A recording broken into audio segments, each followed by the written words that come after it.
Hello and welcome back to the ministry. And today we're talking about understanding God's path for your life. When God first calls you, God has this tricky little tendency that when He calls you, He kind of makes it a way that He makes you feel like you're the one that came to Him, but He's the one that came to you. When I first started my journey with God, I always followed God. It's just from the habits that my mother had taught me from a child. If you ever need anything, you pray. So I would pray, but I never really gave my life to God. Not until the latter years of my life did I give my life to God.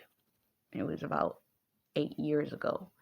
But He makes you feel like you thought of it. Because I remember when I first started it, walking with God, what He did was He started putting scripture in front of me on my Facebook. And I started like, oh, that's a good quote. Ooh, that's nice. Ooh, this. I remember, and this was during one of my in-between times between me and whoever I was with in the past. I was coming back into a relationship with that guy. And I remember I was sitting on a bench out in front of this church. And I went over to the bus stop.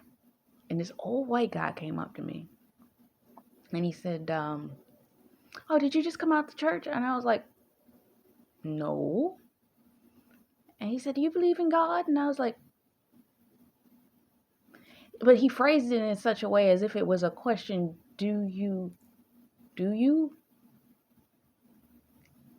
Like, if God called you, would you answer? Type thing. And I was like, I had to think about that. And I remember I got back to the place I was staying at the time, and I was thinking about that. And I said, well, if He did call me, I would answer. That's how He called me. That's how He called me. I'm 100% legit. That's exactly how He called me.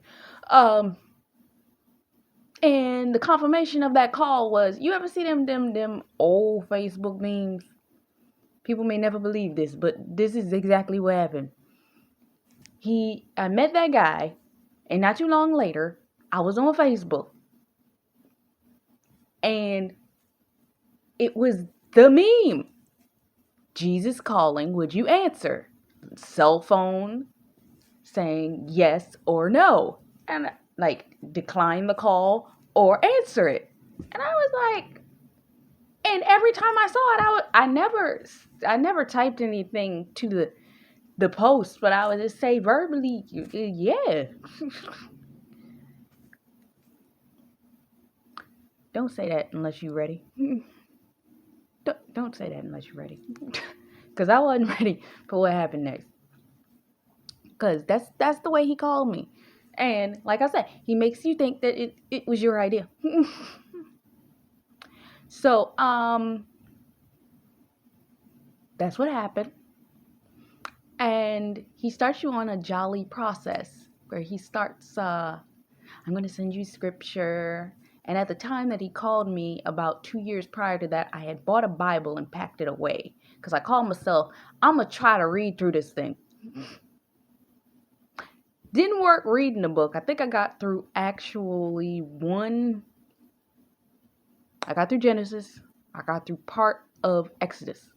Then I started listening to it because I could get it free on Amazon. So I got the Audible book free on Amazon, not knowing that we could listen to it on YouTube.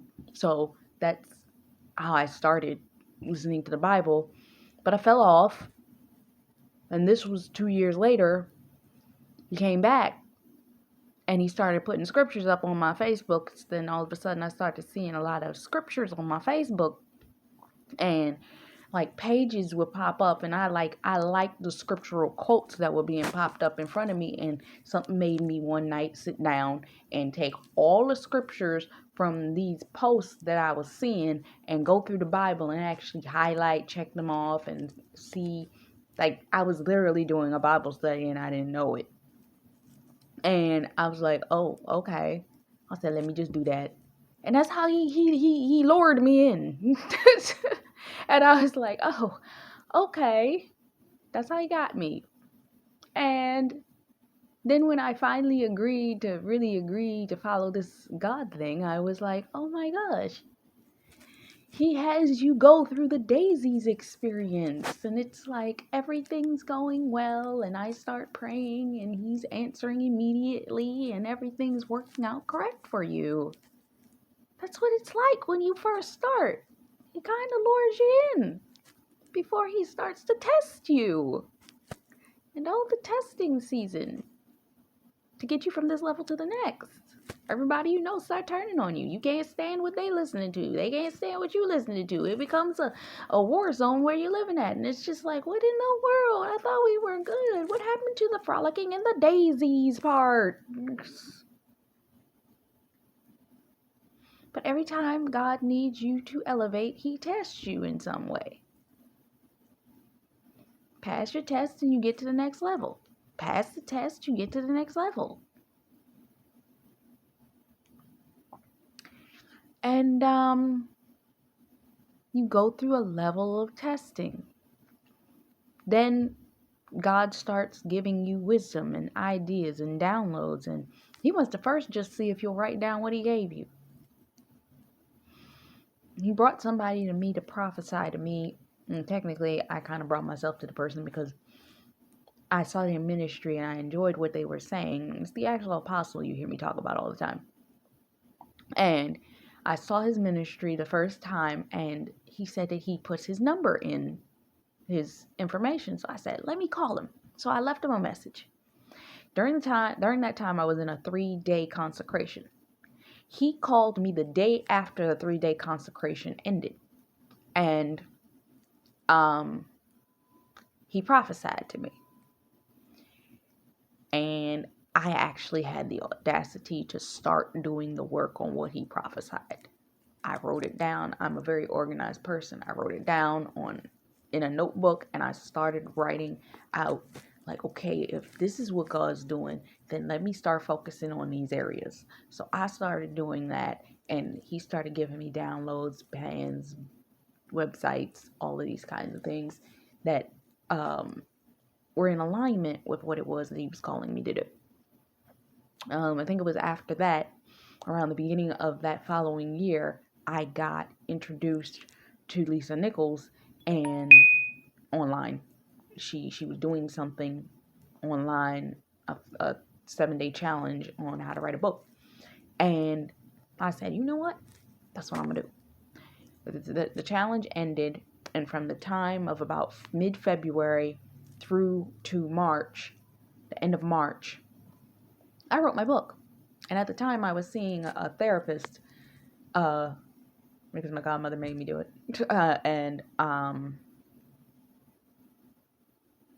they all thought it was something wrong with me. It's like, they just didn't understand how I operated. But I was grateful for that season, because when I was working on the book, that therapist was able to work with me on the blockages that I was having spiritually. And when I was done, I let her see it. And she's like, I can't believe you wrote this book this quick. And she's like, yeah. And I wrote my first book. And after that, the Lord kind of started to show me how what he was showing me through the prophecy came in alignment. And I started working on, well, how does this connect to this? How does this connect back to the book? How does this connect back to the book? 'Cause everything comes from that book. And what happens when you're walking with God is that as you're going through that process, as he's showing you how he wants to lead you to the thing, that's the thing that you think that you're going to do, you go through a test of, he gives you a download, but that might not actually be the thing yet. But if you are obedient enough that when he gives you the download, that you'll write it down and that you'll actually try to pursue it. He wants to see, Are you willing to even pursue what I told you, even if this isn't the thing? So you do it. It's all in the process. And there are multiple things that I've tried, multiple things as he suggested in multiple areas in which I'm supposed to be, not supposed to be, but I have an anointing for. And he just wants to see if I would write it down. And I'm glad in hindsight I did, because the way that I secured and saved the things that I had, I was able to go back. And when I look back at the notes that I took back then to the things that I'm doing now, the names have changed several times, all of these kinds of things. But what I'm coming to the understanding of now is that it was a process. And because of the fact that, well, we always knew we were in the midst of a process, but he wants to make sure that you're willing to shift when he needs you to shift, pivot when he needs you to pivot, realign with the thing that he's telling you in the season that you're in to better work it for the thing in which he's trying to tell you is the thing that he wants you to do now. And you have to be willing to walk into that testing period while at the same time being physically tested in your life to see if you can maintain the mantle to carry that thing. And the thing about it is, a lot of us are pregnant with purpose. We all have a purpose that we're pregnant with. And I found myself this morning thinking about that, because I have a course on being pregnant with purpose. God gave me another book, and I've worked it out, and I have that course. And he blessed me at the beginning of the month to be able to pull the course from my Instagram. So I have the entire course completed as a course. And I've been like praying for direction for that. But we are all pregnant with purpose. And he was bringing back to me as I was reading the article for this morning that God has a direction for us. And he was showing me back when Tamar Braxton was pregnant. She announced that she was pregnant, and she had been going through in vitro fertilization. But when she got pregnant, it happened like that. Now, you can believe whatever you want to believe. We ain't even going in that. That's not the point. But my point for saying is, sometimes we think that we can help God out. God will show us something, and we got the instruction, and because we got the instruction, because he downloaded it to us, we think that, okay, because we've done step A, B, naturally we're going to slip into C, right? Naturally we're going to go into the thing in which we think that we're supposed to do next. And God will say, wait. God will say, don't worry about that. I'm not doing that right now. And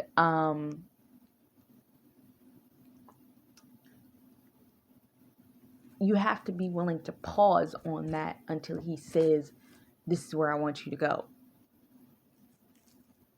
But when he does it, he's going to do it in his own timing. I use Tamar as an example. They were going through in vitro fertilization and nothing was happening. Then she naturally became pregnant, which only reminded me of the story of Sarah, how she tried to initiate the blessing of Isaac and created Ishmael. A lot of us have had things that maybe God has told us for years that he's going to bless, he's going to touch, he's going to do all of these things. God has a ton of things he's had on my plate for years. Matter of fact, actually, somebody prophesied over me that you are so pregnant with what it is that the Lord has given you. And I was like, yeah, duh. Duh. And the fact of the matter is,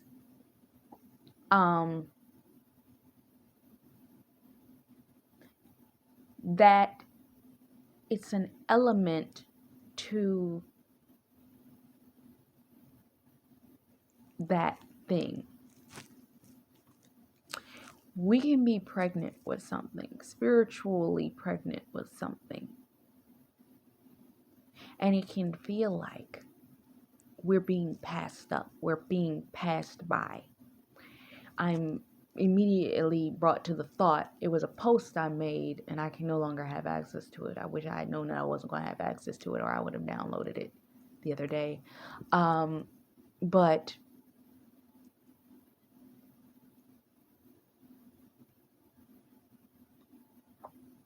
sometimes the Lord will have you be pregnant with something and you don't understand, but the thing is bigger than you. An elephant is a humongous animal, yes? In it, it will be pregnant for 36 months. There was a meme somewhere online, I don't know if it's Instagram or Facebook or what have you, and it was a story of the elephant, and I believe it was a dog. The dog kept asking the elephant, why is it taking so long? The dog will get pregnant and have its pups in a very short amount of time. Only a few months it would take for the dog to get pregnant and have its puppies. The dog has gotten pregnant several times, while the elephant has yet to give birth. And we'll be wondering why is it taking so long? Why is it that this thing is taking so long? What we carry when the Lord gives us something is very special. God gave it to us. It was situated in a very special way.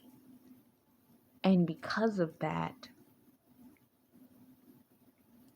it needs to be incubated in a specific way. You have to treat it a specific way. You got to feed it a specific way. You've got to nurture it in a specific way. The times in which you had to change the name and you had to reorganize it and you had to shift it ever so often, that's like when you have a baby and it's in the womb and it turns and you got to turn in a certain way to get comfortable and all of this kind of stuff. And you got to shift and you got to pivot a little bit to get a little bit more comfortable. The whole time you uncomfortable because you trying to get to the point that you can get this thing out. And the heavier you become, the heavier the weight of it gets. And that's what it feels like. So you, that elephant that's been carrying that baby 30 months, 35 months. And everybody looking at you, why ain't you had that baby yet? How many times have you had people say, why ain't you done nothing with your life yet? Why isn't it working for you yet? Are you ever going to do anything with your life? But you're nurturing and you're carrying something bigger and deeper than anybody can understand.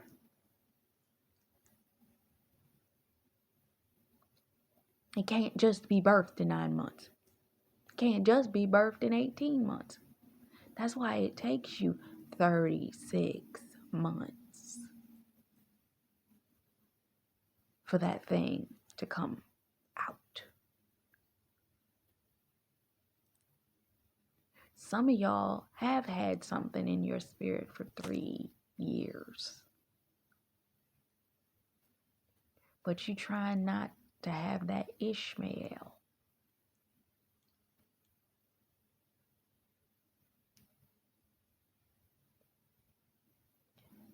God laughs at Ishmael.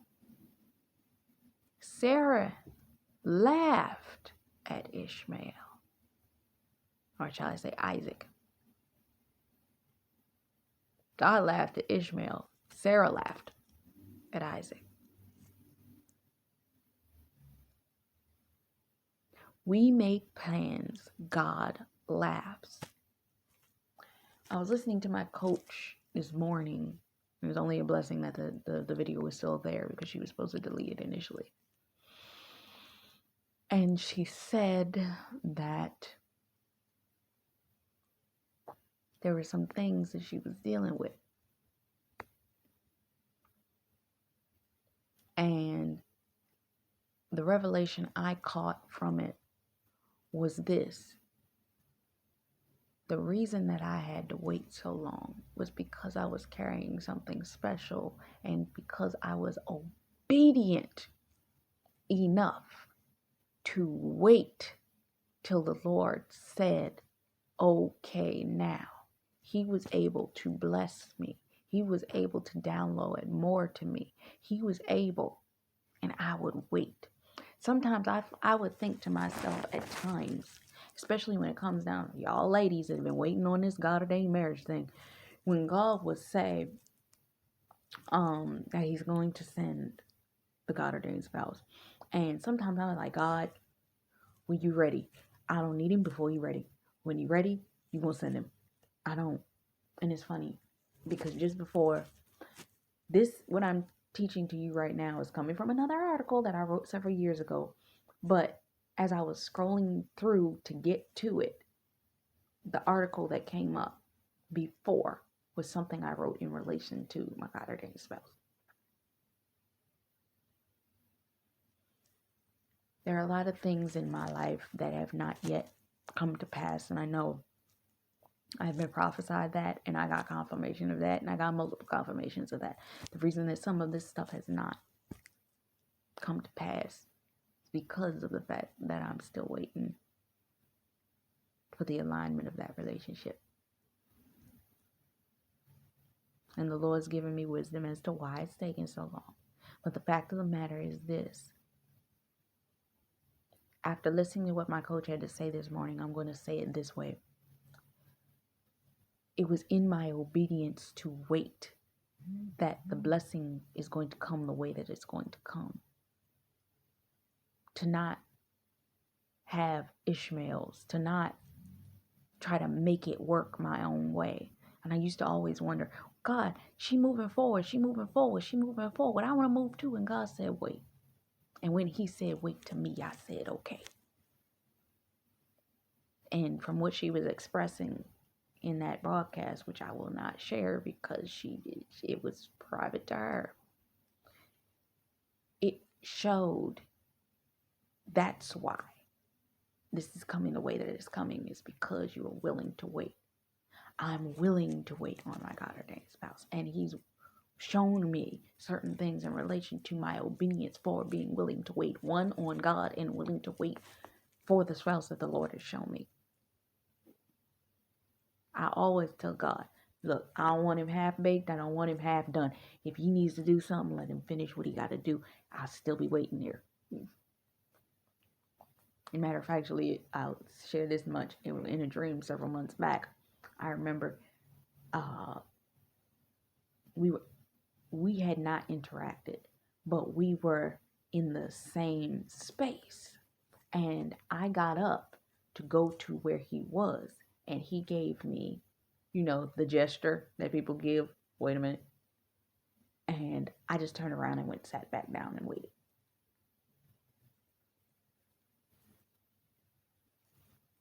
God needs us to be obedient enough that if he says go, go. If he says wait, wait. There is warfare that we would end up in or have less warfare in if it wasn't for the fact that we were willing to wait.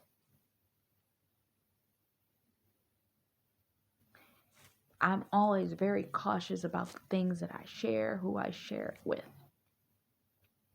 There was something I shared seeking prayer with someone that prayed for me, and I wasn't expecting them to say anything about it. And they said something, and they said it in a public place. They didn't reveal me or anything in relation to that, but I shared it thinking that they would be silent about it, but they didn't. And I'm praying that me sharing it with them is not going to cause any warfare against it, because I wasn't expecting that. When I ask people to pray, I expect them to just pray. Don't open your mouth about it to everybody else. But I get why. It was something that would make anybody happy. But I'm very cautious in seasons, especially of elevation. And with all that's going on in the spirit right now, I don't want too many things out. Because I'm trying to move cautiously. And we have to, when we are incubating a baby, protect it. Whether that's a financial transfer, whether that's whatever that is.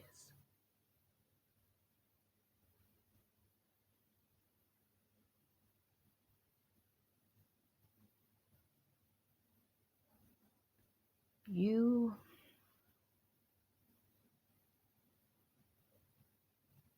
have to understand that you're incubating something that the Lord has given you.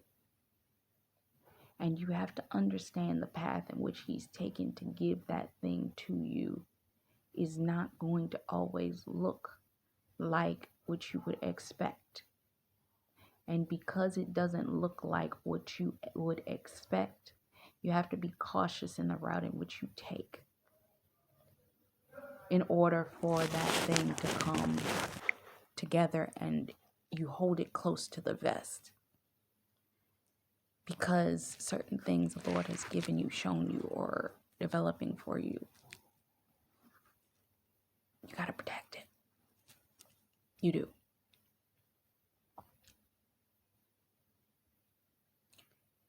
And the Lord will give you wisdom of something just so that you can protect it. Certain things I've been praying for that I try very closely to protect. There are things that I'm concerned about that I want to protect. Because you have to understand that if God gave it to you, the enemy's looking for whatever way and route in which he can use in order to get to that thing and destroy it. So you have to protect it.